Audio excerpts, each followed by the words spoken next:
ओम नमः शिवाय। आप सभी का स्वागत है हमारे YouTube चैनल पर। आज का प्रसंग है श्री अमरनाथ जी की अमर कथा। इस कथा का नाम अमर कथा इसलिए है कि इसके श्रवण मात्र से शिव धाम की प्राप्ति होती है। यह परम पवित्र कथा है जिसके सुनने से सुनने वालों को अमर पद की प्राप्ति होती है तथा वह अमर हो जाते हैं। यह कथा श्री शंकर भगवान ने इसी गुफा में श्री अमरनाथ जी की गुफा में ही भगवती पार्वती जी को सुनाई थी। इस कथा को सुनकर ही श्री सुखदेव जी अमर हुए थे। जब भगवान शंकर भगवती पार्वती को यह कथा सुना रहे थे तब वहाँ एक तोते का बच्चा भी इस परम पवित्र कथा को सुन रहा था और इसे सुनकर फिर उस तोते के बच्चे ने श्री सुखदेव के शुद्ध स्वरूप को पाया था और फिर मुनि सुखदेव के नाम से संसार में प्रसिद्ध हुए। हम यहाँ आपके सम्मुख यह कथा विस्तार पूर्वक कहेंगे। एक बार देवर्षि नारद कैलाश पर्वत पर भगवान श्री शंकर जी के दर्शन करने के लिए गए। भगवान शंकर उस समय वन विहार के लिए गए हुए थे और भगवती पार्वती वहां पर विराजमान थी। पार्वती जी को देवर्षि नारद ने प्रणाम किया। तब पार्वती जी ने कहा, देवर्षि आपने यहाँ पधार कर बड़ी कृपा की, अपने आने का कारण कहिए। नारद जी ने कहा, हे देवी, मेरा एक प्रश्न है, उसका उत्तर चाहिए।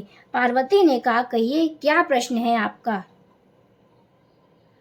नारद जी बोले, देवी भगवान शंकर अपने गले में मुंडमाला क्यों धारण करते हैं। पार्वती जी बोली, इसका कारण मैं नहीं जानती। नारद जी ने कहा, आप भगवान शंकर से इसका कारण पूछिएगा। इतना कहकर देवर्षि नारद वहां से चले गए और उनके जाने के थोड़ी देर बाद भगवान शंकर आए और उनके आने पर भगवती पार्वती ने वही प्रश्न उनसे किया। भगवान शंकर बोले, हे पार्वती, तुम यह प्रश्न ना पूछो। लेकिन पार्वती जी ने भगवान शंकर की बात नहीं मानी और उनके मुंडमाला धारण करने का कारण जानने के लिए हठ करने लगी। तब भगवान शंकर ने कहा कि पार्वती, जितने मुंड तुमको इस मुंडमाला में दिखाई दे रहे हैं यह तुम्हारे ही सिर हैं, यानी जितने जन्म तुमने धारण किए हैं उतने ही मुंड मैंने धारण किए हैं। इस पर पार्वती जी ने कहा, प्रभु, मेरी तो मृत्यु होती है और आपकी नहीं होती, इसका कारण क्या है। भगवान शंकर बोले, यह सब अमर कथा के कारण है। पार्वती जी ने कहा, तो फिर मुझे भी यह अमर कथा सुना दीजिए। इस पर शंकर जी ने इसी गुफा में चलकर आसन लगाया और कालाग्नि नामक एक गण को उत्पन्न किया और उसे आज्ञा दी कि चारों ओर ऐसी अग्नि प्रकट करो जिसमें कोई जीवधारी न आने पाए। भगवान शंकर जी की आज्ञा पाकर कालाग्नि ने ऐसा ही किया और वहां से चला गया।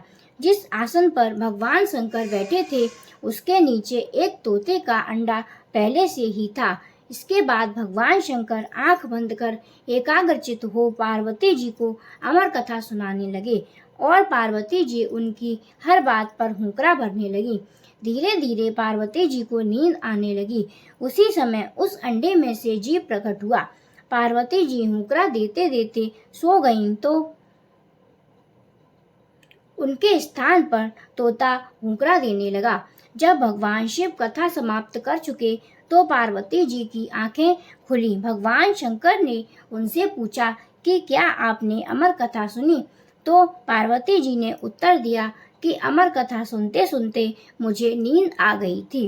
इस पर भगवान शंकर ने पूछा, तब हुंकरा कौन दे रहा था। पार्वती जी बोली, मुझे नहीं मालूम।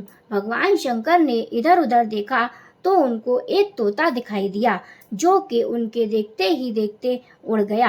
भगवान शंकर उठकर पीछे दौड़े तो तोता उड़ता हुआ तीनों लोकों में गया, लेकिन उसको कहीं जगह नहीं मिली। श्री वेद व्यास की पत्नी अपने घर के द्वार पर बैठी जमाई ले रही थी। बस तोता उनके पेट में मुख के रास्ते से घुस गया। भगवान शंकर ने कहा, व्यास जी, मेरा चोर आपके घर में है। महर्षि व्यास बोले, प्रभु, हमारे घर में तो कोई चोर नहीं है। भगवान शंकर के कहने पर महर्षि ने अपनी पत्नी से पूछा। उन्होंने उत्तर दिया, ऐसा जान पड़ता है जैसे कि मेरे पेट में कोई पक्षी गया है। महर्षि व्यास ने यह बात भगवान शंकर से कही और साथ ही कहा, आपकी जैसी इच्छा हो वैसा कर सकते हैं, लेकिन यह आप जानते हैं कि स्त्री को मारना पाप है। उनकी यह बात सुनकर भगवान शंकर जी लौट गए। वह तोता कई वर्षों तक ऋषि पत्नी के पेट में रहा, लेकिन जब ऋषि पत्नी के पेट का कष्ट अधिक बढ़ा तो वेद व्यास जी, ब्रह्मा जी और उसके पश्चात श्री विष्णु जी के पास गए। फिर तीनों मिलकर भगवान शंकर के पास गए। इसके बाद वे चारों श्री वेद व्यास जी के घर पर आए और पक्षी से कहने लगे। पक्षी, जो भगवान श्री शंकर जी से अमर कथा सुनकर चारों वेद और 18 पुराणों का ज्ञानी हो गया था, कहने लगा,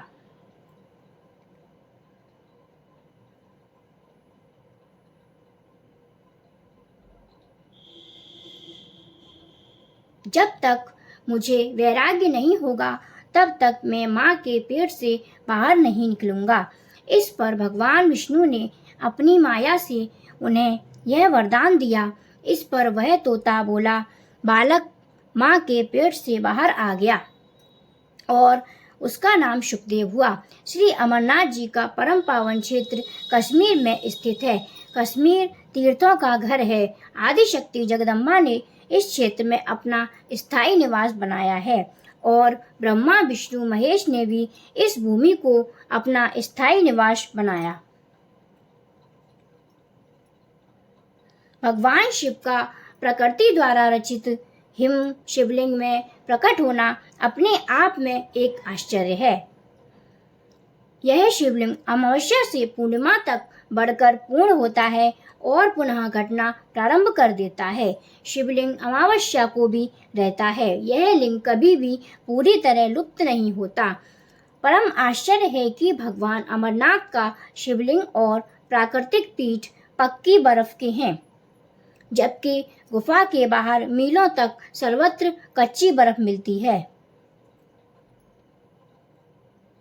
जनसाधारण का विश्वास है कि सावन की पूर्णिमा को यह शिवलिंग सबसे अधिक ऊंचाई पर पूर्ण होता है और इसी दिन हजारों यात्री भगवान अमरनाथ के दर्शन करते हैं। अमरनाथ जी की प्रसिद्ध गुफा भारत के पर्वतों के मध्य 12,721 फुट की ऊंचाई पर स्थित है। प्रकट होने वाले शिवलिंग के साथ कथाओं का संबंध है। गुफा के पास एक स्थान पर सफेद भस्म जैसी मिट्टी निकलती है। यात्री इसको अपने शरीर पर लगाकर श्री अमरनाथ के दर्शन करते हैं और प्रसाद रूप में घर को भी लाते हैं। श्री अमरनाथ जी की पावन गुफा के नीचे अमर गंगा का प्रवाह है। यात्रीगण इसमें स्नान करके अमरनाथ के दर्शन के लिए जाते हैं। वास्तव में जिन्हें दर्शनों का सौभाग्य मिला है, इसे केवल यही भक्त समझ सकते हैं कि पवित्र गुफा में प्रवेश करके कितना असीम आनंद प्राप्त होता है। भगवान अमरनाथ के रसलिंग बर्फ से बनी मूर्ति का दर्शन करके प्राणी मात्र इस संसार में सभी प्रकार के सुख की प्राप्ति कर यश प्राप्त करके शिवलोक को प्राप्त करता है।